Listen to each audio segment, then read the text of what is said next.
Beh, ho girato un bel po' di paesi, forse 25, anche di più, ho comprato profumi in ogni posto e il tema di oggi era un po' navigare la profumeria tra hype, content, fiducia, smettere di credere a tutto, ma anche di diffidare di tutto. Partiamo dal presupposto che non esistono prodotti buoni o cattivi e l'idea che io ho di questo settore è proprio quella che ha espresso Christian Cavagna nei suoi video e che riprendo e cito, che è veramente e semplicemente buon profumo a tutti. Al che potrebbe essere lecita la domanda di tante persone, ah ma tale divulgatore X o Y parla sempre bene di tutto, allora cos'è che conta veramente? Ed è qui che bisognerebbe forse focalizzare il punto che la fiducia non nasce dal dire male, ma più che altro costruita nel tempo o comunque anche da un cambio di opinione motivato e indossato in maniera corretta. Perché la verità da consumatore è che un consumatore non può orientarsi da solo. Tra appunto la cosiddetta hype e le migliaia di proposte offerte tutti i giorni, secondo me non può ed è forse anche normale. Quindi succede che lo stesso consumatore, compreso io, deve affidarsi a una rete di negozi, amici, appassionati, stessi appassionati che magari fanno appunto come me e parlano sulla rete di questi argomenti ed è così diciamo che si crea un cerchio di fiducia reciproco e continuo, cioè è con il tempo che si dovrebbe dimostrare, oppure no, di saper aiutare qualcuno a trovare ciò che cerca. Quindi, come detto poc'anzi, si rinforza questo cerchio di fiducia. È molto importante anche mettere a fuoco il fatto che non esistono prodotti, profumi malfatti nel senso di pericolosi, perché tutto ciò che è presente nei canali di vendita, che la legge ammette, sono prodotti che hanno al corredo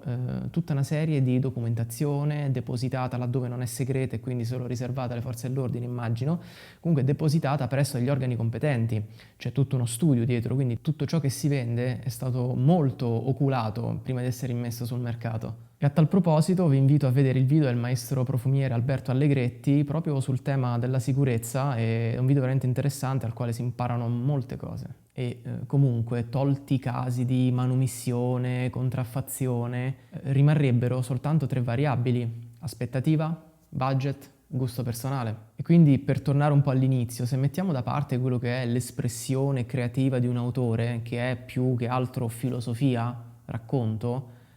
si torna appunto a quel discorso che il prodotto torna a essere semplicemente buon profumo a tutti. Poi intendiamoci, può anche essere legittimo per un consumatore nutrire dei dubbi, laddove si notano certe discrepanze nelle intenzioni di alcuni marchi, ma è comunque un evento abbastanza raro. Perciò all'interno di un settore esplosivo, saturo, ma anche molto bello proprio a causa della stessa saturazione che può donare varietà, colore, il cliente può fare comunque sia due scelte. La prima potrebbe essere, per esempio, cercare di continuare a scegliere esattamente quella specifica sfumatura che si sta cercando, a prescindere da qualunque altro discorso oppure dato. La seconda scelta potrebbe essere invece dare merito all'autore che magari per primo ha cercato di battere un certo tipo di terreno, qualora si parli di profumi somiglianti. È molto frequente leggere note sempre più strane nei profumi che possono andare dal cemento oppure, che ne so, alla nota di,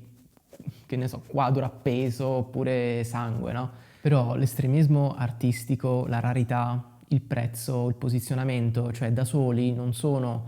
un criterio che magari possono definire qualità, affidabilità, bontà,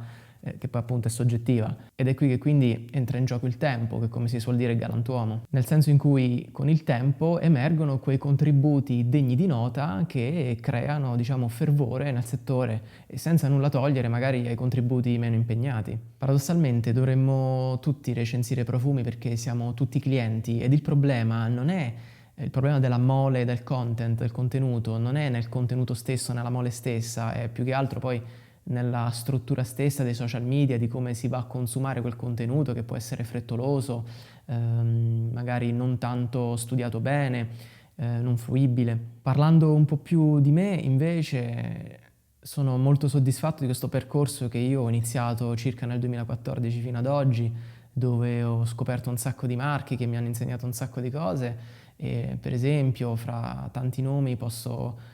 menzionare Fueguia che mi ha fatto riemergere ricordi ormai dimenticati anche se semplici attraverso la botanica, la sostenibilità, Lorenzo Pazzaglia che dopo anni di mia ricerca in un brand che potesse esprimere ciò che io ho vissuto da bambino ai Caraibi finalmente è arrivato lui e ci è riuscito. Sorcinelli mi ha fatto capire che anche io avevo una dimensione spirituale. Beaufort mi ha fatto capire invece che non sempre bisogna considerare l'opinione degli altri per riuscire a piacere. Maiora mi ha insegnato il coraggio, l'insistenza. E poi nonostante i tantissimi flaconi che possiedo, ci sono profumi e brand che ancora non ho esplorato e che mi piacerebbe molto esplorare alla luce, diciamo, della loro lavorazione sulle materie prime, come per esempio GRG, Adi Alevan,